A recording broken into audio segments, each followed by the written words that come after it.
Hello,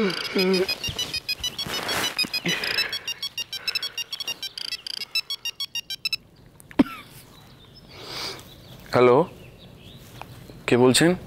আমি যে তোমাকে কালকে ফোন করেছিল, আমি আজকে অন্য নাম্বার থেকে ফোন করছি। বুঝতেই পারছো তো, অনেক চাপে আছি। হ্যাঁ, অর্ণা কাছে পিঠে আছে? অর্ণা মন ঠিক করে নিয়েছে, ও বেরোবে। আর তুমি চলে এসো, আমরা 5 পয়েন্টে মিট করব, ঠিক আছে? 5 পয়েন্ট? সেটা তো একেবারে উল্টো দিকে। হ্যাঁ, একেবারে উল্টো দিকে না হলে তো তোমাদের ধরা পড়ে যাওয়ার সম্ভাবনা আছে। বুঝতেই পারছো তো, তোমাদের তাড়াতাড়ি কলকাতা থেকে বেরিয়ে পড়তে হবে। কলকাতা থেকে বেরিয়ে পড়বো? কোথায় যাব? দেখো, আজকের দিনটা তো তোমাকে কলকাতার বাইরে থাকতেই হবে। এখানে তো সাংঘাতিক শোরগোল হবে, থানা পুলিশ হতে পারে। বুঝি থানা পুলিশ হওয়ার কি আছে এখানে? আমি আর অর্ণা দুজনেই তো অ্যাডাল্ট, এখানে থানা পুলিশ হওয়ার তো কথা নয়। মানে দুটো প্রাপ্তবয়স্ক লোক যদি একে অপরকে ভালোবাসে, এখানে তো কারোর কিছু বলার ক্ষমতা বা অধিকার কোনোটাই নেই দাদা। আচ্ছা, না অর্ণা এখন কোথায় এক্স্যাক্টলি? দেখো, অর্ণা বাড়িতেই আছে, আমিও বাড়িতেই আছি। আচ্ছা শোনো, আর একটা কথা তোমাকে বলে রাখি, এই ফোনটা হয়ে গেলে আমি কিন্তু এই সিমটা সরিয়ে দেব। তুমি কিন্তু আমাকে ফোন করলে এই ফোনে আর পাবে না। আমি অর্ণাকে নিয়ে 5 মিনিটের মধ্যেই বেরোচ্ছি, তুমি চলে এসো, ওকে? না, আমি বেরোচ্ছি, কিন্তু অর্ণা তো সকালে বেরোতে পারবে? আরে অর্ণা তো এখন ডেসপারেট, বুঝতেই তো পারছো কতটা চাপ। দেখো, এটা বিয়ে বাড়ি, এই অবস্থায় এতগুলো লোকের চোখে ধুলো দিয়ে ওকে বেরিয়ে যেতে হচ্ছে। অর্ণার কোনো বিপদ হবে না তো দাদা? কিসের বিপদ? না, আমার ভয় যদি বাড়ি থেকে বেরোনোর সময় ধরা পড়ে যায়। দাদা, আমি জানি তুমি আমাদের ওয়েল উইশার, কিন্তু তোমাকে তো আমি ভালো করে চিনি না। আমি তোমায় শুধু একটাই রিকোয়েস্ট করছি, তুমি প্লিজ ওকে একটু প্রোটেক্ট করো। ওর বাবা একজন ডেঞ্জারাস লোক, যদি ওকে বেরোনোর সময় ধরে ফেলে ওর উপর টর্চার করবে। সেটা আমি মেনে নিতে পারবো না দাদা। জানো, ওর বাবা ওর গায়ে হাত তোলে, আমি নিজে শুনেছি। তুমি আমার উপর ভরসা রাখো, তুমি একদম চিন্তা করো না। তুমি রেডি হয়ে নাও, 5 পয়েন্টে মিট করছি। 5 পয়েন্ট থেকে আমরা কোথায় যাব? সেটা তো তোমরা ঠিক করবে। আচ্ছা দেখো, এখন আমি এত কথা বলতে পারছি না, কেমন? ওকে ওকে, আমি বেরোচ্ছি। আরেকটা কথা বলছি, এই খবরটা কিন্তু তুমি এখন কাউকে জানাবে না। না, বন্ধুদের তো জানাতেই হবে দাদা। দেখো, ওরা তো আমাদের দুজনেরই ওয়েল উইশার। ইনফ্যাক্ট আমি ভেবেছি 2-1জনকে সঙ্গেও নেব। দেখো, আমি তোমাকে ভালো কথা বলছি, এক্ষুনি কাউকে জানিও না।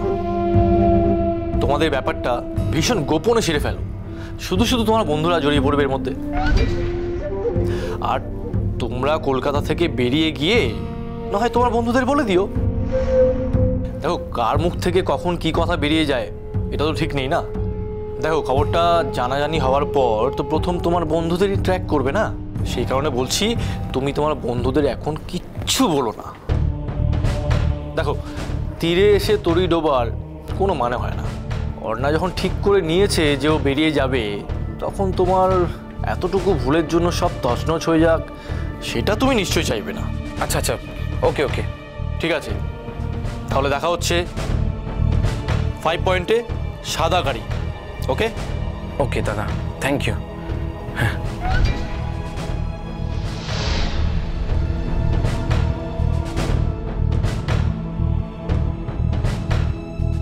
মাকে বলবো না? এখন থাক, মা শুধু টেনশন করবে।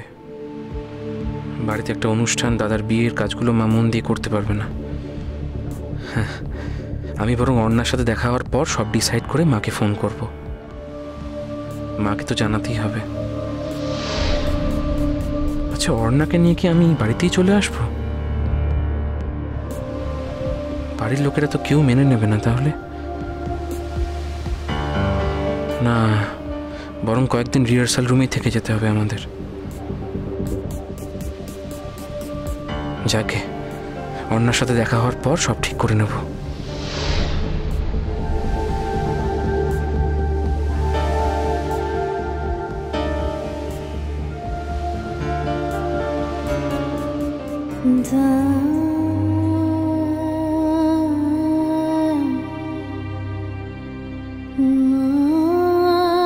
অর্ণা, তুই যেভাবেই থাকিস তার কানাকড়িও আজকের দিনে দাঁড়িয়ে আমি তোকে দিতে পারবো না। কিন্তু বিশ্বাস কর, তুই যে আমার ভালোবাসাকে ভরসা করে বাড়ি থেকে বেরিয়ে আসতে পারছিস, তার জন্য আমি কৃতজ্ঞ। এই ভালোবাসার কোনো অভাব থাকবে না আমার দিক থেকে কোনো দিন। তুই মিলিয়ে নিস, এমন ভালোবাসা তোকে আর কেউ কখনো বাঁচতে পারবে না অর্ণা, কেউ না।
সাবধানে রাখিস।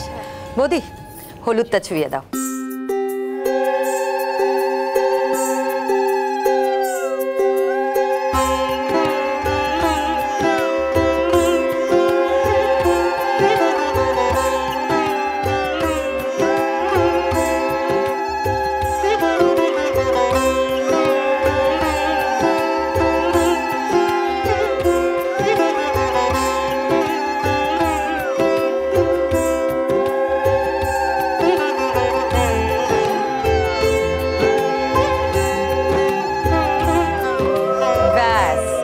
দাও তো হলুদের বাটিটা।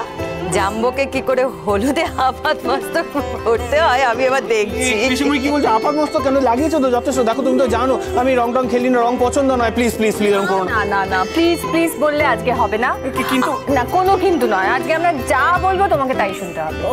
দেখো, ঠাম্মিকে দেখে কোনো লাভ নেই। হ্যাঁ, আমরা তাও মাসি পিসি। শ্বশুর বাড়িতে গিয়ে যখন শালাশালিটা নাস্তানাবুদ করবে তখন তুমি কি করবে? হ্যাঁ দাদু ভাই, জুন তো ঠিক কথা বলেছে, একদম ঠিক কথা বলেছে। তোমার শ্বশুর বাড়িতে যদি শালাশালি কিংবা দিদি শাশুড়ি থাকে, ব্যাস তাহলে তো হয়ে গেল।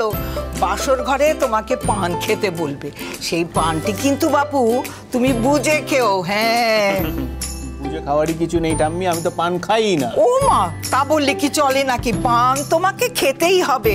বলি সোহাগ পান তোমাকে দেবেই। আর সেই পানের সাথে মশলার সাথে এমন চুন থাকবে না, তোমার গাল পুড়ে যাবে। গাল পুড়ে গেলেও তুমি কিচ্ছু বলতে পারবে না। আমি ভয় দেখাচ্ছ কেন? আরে বাবা, ভয় দেখাবো এটাই নিয়ম গো। যদি একবার মুখ ফুটে বলেছো যে তোমার গাল পুড়ে গেছে, ব্যাস তুমি বোকা জামাই। মা তুমি সরো তো। ওরে বাবা, আগে ওকে হলুদটা লাগাতে দাও। তুমি সরো। পিসিমণি এক মিনিট আবার হলুদ কিসে? এই তো অনেক লাগিয়েছো। আর না, আমি যাচ্ছি এবারে। দাঁড়া দাদা ভাই, তুই তো লাফালাফি করছিস কেন বলতো? তুই তো এক্ষুনি স্নান করে নিবি নাকি? অসুবিধাটা কি হচ্ছে? দাঁড়া তো। এই দাঁড়া, তোর একটা ছবি তুলি আজকে অঙ্কিতার দিকে দেখাবো। দাঁড়া দাঁড়া দাঁড়া। ছবি তুলবি না বলে দিচ্ছি। এই অঙ্কিতা দেখি রে, দুদিন পরে তোর বৌদি হবে। অঙ্কিতা দি, অঙ্কিতা দি। আরে ঠাম্মি, এতদিনের অভ্যেস, একটু সময় লাগবে তো নাকি? দাঁড়াও না, দাঁড়া ছবিটা তুলতে দে। হ্যাঁ, এই না, ছবি তুলবি না, ছবি তুললে চলে না। না না না, ছবি তুলছো না। Jumbo relax. বাবা, এই হলুদটা তোমাকে জীবনে একবার তো একবার লাগাতেই হবে, তাই না? হ্যাঁ, লাগাতেই হবে। এই আমার সাথে একটা ছবি তুলতে। ছবি তুলবি না বলে, ছবি যদি কেউ দেখেছে দেখি। সুন্দর লাগছে তো। না না না না, এটা অঙ্কিতা দিকে দেখাচ্ছে। একদম না, দিদি ভালো হবে না বলে দিচ্ছি। আচ্ছা, এই চুনটা কে বলতো? যখনই আসি তখনই দেখতে পাই। আরে ও তো বুয়ার অফিসের কলিগ। কলিগ হয়েছে তা কি হয়েছে? এত বাড়াবাড়ি কিসের? সব সময় দেখছি, এখন তো দেখছি ছেলে নিয়ে এসে উঠেছে। ওরা বড় লোকদের ব্যাপার ভাই, আমরা বুঝবো না। সবই বুঝি। সিমইকে দেখো, দিন রাত খেটে মরছে, আর একটা বাইরের মেয়ে এসে কিনা আধিপত্য বিস্তার করছে। এখন তো জুনের কথাই এ বাড়িতে শেষ কথা। ওর কথা ছাড়া কেউ কুটো ভেঙে দুটো করবে না। জুন যা বলবে তাই হবে। বুঝতেই তো পারছো, বুয়া সাহস দিচ্ছে তাই পাচ্ছে সাহস। আর সাহস দেওয়ার মতো সম্পর্ক আছে নিশ্চয়ই। আমার তো শ্রীময়ীটার জন্যই কষ্ট হয় গো। এত ভালো মেয়েটা, আর কি যত্নার্থী করছে বলো আমাদের, বরাবর করে। তা এত ভালো মেয়েটাকে বাদ দিয়ে ওই উচ্ছঙ্গ একটা মেয়েকে নিয়ে ছি। আসতে বলো, আসতে, এবার শুনে ফেলবে। হয়ে গেল, শুনে ফেলবে তো শুনে ফেলবে, তার বলে এত বাড়াবাড়ি আমার সহ্য হয় না। বন্ধু আসিস আসবি, নেমন্তন্ন খাবি, চলে যাবি, তা নয় সব ব্যাপারে খবর দালেনি মারছে।